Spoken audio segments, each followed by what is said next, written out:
తమ్ముడు ఈసారి ఇంకొంచెం ఫసక్. బుగ్గబోసుని ఆదరిస్తున్న ప్రేక్షకులకి ఈనాటి ఎపిసోడ్కి స్వాగతం.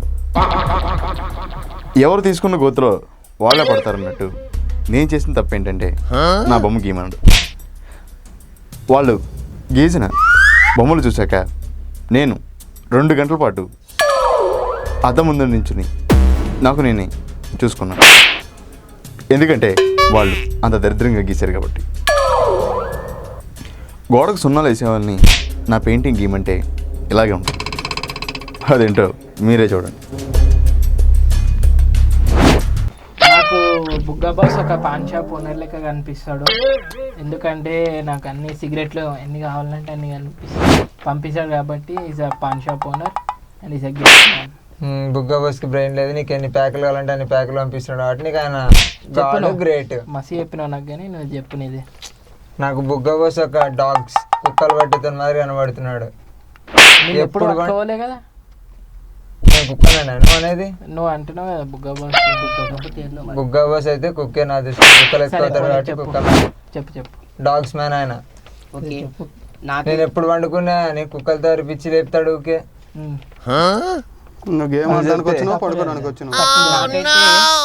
కిరాణాకు టోనర్ లాగా కనబడుతున్నాడు. ఎందుకంటే వంటలో ఒక అల్లం తక్కువ పడిందంటే అల్లంతో పాటు ఆయిల్ కూడా పంపిస్తున్నాడు. నాకు ఒక కిరాణాకు టోనర్ లాగా కనబడుతున్నాడు. నీకు వంటలు తప్ప ఇంకా ప్రపంచం లేదు. నాకైతే రైల్వే స్టేషన్లో అనౌన్సర్లా కనిపిస్తున్నాడు. రైల్వే స్టేషన్లో ఆ ట్రైన్ ఇంత సమయానికి వస్తాయి, దీనికి ఇంత సమయానికి వస్తా అన్నట్లుగా ఇక్కడ హౌస్లో కూడా అట్లా చెప్తుంటాడు ప్రతి విషయాన్ని ఏదో దాన్ని. అందుకు నాకు అనౌన్సర్లా అనిపిస్తాడు. నీకు డైలాగులు. నాకైతే బుగ్గా బాస్ ఒక గ్రేట్ లీడర్ లాగా కానొస్తున్నాడు. ఎందుకంటే ఇలాంటి చెత్త ఉన్న హౌస్ మీద మొత్తాన్ని కంట్రోల్ చేస్తున్నాడు కాబట్టి గ్రేట్ లీడర్ లాగా కానొస్తున్నాడు. చూసారా మా పక్కింట్లో జనం ఎంత గొప్పవాళ్ళు. ఒకడేమో కిల్లి కొట్టాడు అంటారు, ఒకడేమో పెళ్ళిళ్ళకి వీడియో తీసేవాడు అంటాడు, ఇంకా నేను సంబరాల్లో లైట్లు మోసేవాడు అంటాడు. సంతోషం. ఇంట్లో సీతకి మన విశాల్ బాబుకి అసలు పడట్లేదు. మండుతున్న మంటలో పెట్రోల్ పోస్తున్నట్టు ఇంకా మండుతూనే ఉంటుంది. అదేంటో మీరే చూడండి. ఫస్ట్గా నాపేసి వచ్చారు కదా, సినిమా ఆడుతున్నాడండి. మేము చిగల్లని పాట పాడుకొని వచ్చుకున్నాము. అది డిఎస్పీ ఎవరు అమ్మాయితో వాడించారు కదా, మీరు ఎప్పుడు వాడారు? మీకు ఎలా తెలుసు అండి? అది నేను పాడింది నాకు తెలుసు, నా పాడిన జనాలకు తెలుసు. ఆమె గొంతు మధురంగా ఉంటుంది, మీది బర్రెకి థ్రోట్ ఇన్ఫెక్షన్ వస్తే గొంతు ఎట్లుంటుందో మీది అట్లుంటుంది. చాలా రోజులకి మీరు ఇలా మాడితే కష్టం, కుక్కలు మరిగినట్టు మాట్లాడుతున్నారు అంతా కూడా. అదే ఇప్పుడు ఆయన కూడా చెప్పింది, అదే నువ్వు బాగా నాపేసి వచ్చావు, నువ్వు నేను ఒప్పుకోను ఇంతకీ. విశాల్ గారు మేమేం చేస్తాం, గేమ్ ఆడడానికి వచ్చామండి. అది నేను కుక్కల గురించి మాట్లాడాల, నీ గురించే మాట్లాడుతున్నా. మీరు ఇలా మాట్లాడితే నేను ఇంకా బాగోదండి వచ్చేందుకు. మనం గేమ్ ఆడడానికి వచ్చామండి. చెప్పు, నన్ను ఇన్వాల్వ్ చేయొద్దు, బయట ఆర్మీ చూస్తుంది. దీనికి ఇది ఒక్కటే వచ్చేది. ఎవరి భయం వాళ్ళకు ఉంది. నువ్వే నా గొంతు అనుకొని అని అర్థం. మీరు నన్ను అలా అనిపిస్తున్నారండి. మీరు చేసేవన్నీ కూడా అలాగే. మీరు ఎందుకు నన్ను పాయింట్అవుట్ చేసి నేను మాట్లాడినప్పుడు హౌస్లో ఉన్న వాళ్ళు ఎవరు మాట్లాడదు, నువ్వు ఎందుకు మాట్లాడుతున్నావు? ఇప్పుడు కూడా తెలుసా నేను మాట్లాడుతుంటే కూడా మీరు నా మధ్యలో ఇన్వాల్వ్ అయిపోయి మాట్లాడుతున్నారు. I don't like that. ఓ అంటారు ఏంటండి? I don't like that. నువ్వు నిన్నెవరు ఇన్వాల్వ్ అవ్వమన్నా పో, సైడ్కి పో. అదేదో మీరే వెళ్ళండి, నన్ను ఎందుకు వెళ్ళమంటారు? నేను ఎందుకు వెళ్తామండి?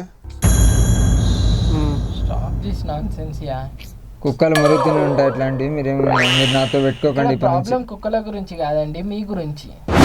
ఈ విశాల్ ఒప్పుకున్నాడు.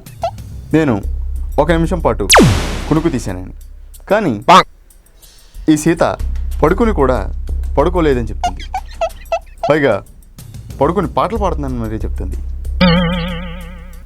వీళ్ళిద్దరూ అలా కొట్టుకుంటున్న పక్క జనం మాత్రం చప్పుడు కూడా చేయట్లేదు. ఎందుకంటే ఈ వారం నామినేషన్లో ఉన్నారు కాబట్టి, ఏ ఆర్మీ కంట పడకూడదు కాబట్టి. ఇప్పుడు కార్లో కసావిసా అనే టాస్క్ మొదలవుతుంది. చూద్దాం పదండి. ఒకరిని ఎలాగో పంపించిన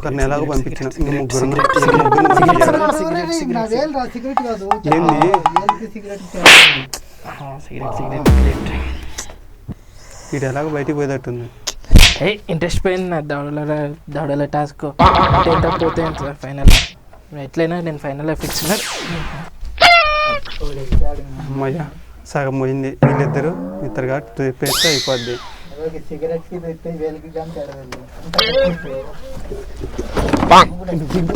నువ్వు పడిపో, నువ్వు దిగు. అయిపోయింది. అయ్యా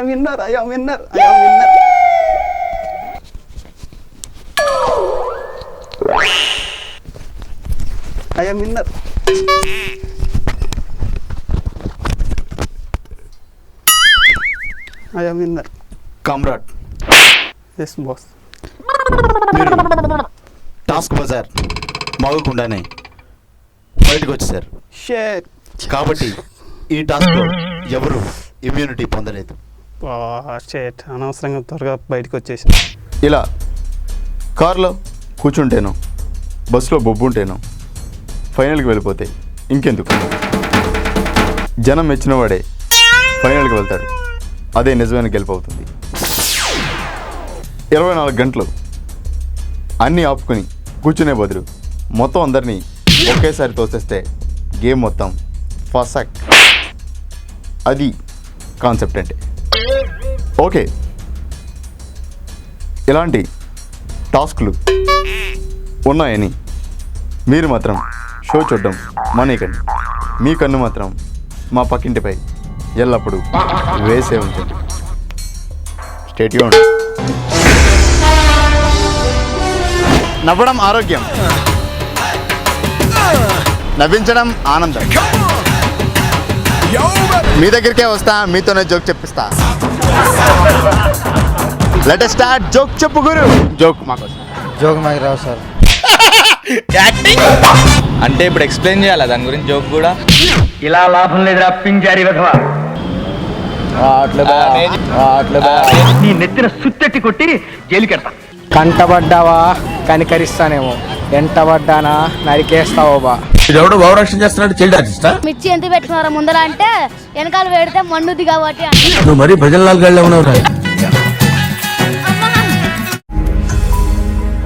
ఈ వీడియో గనుక మీకు నచ్చినట్లయితే లైక్ చేయండి, షేర్ చేయండి. మరిన్ని వీడియోస్ కోసం మా ఛానల్ను సబ్స్క్రైబ్ చేయండి.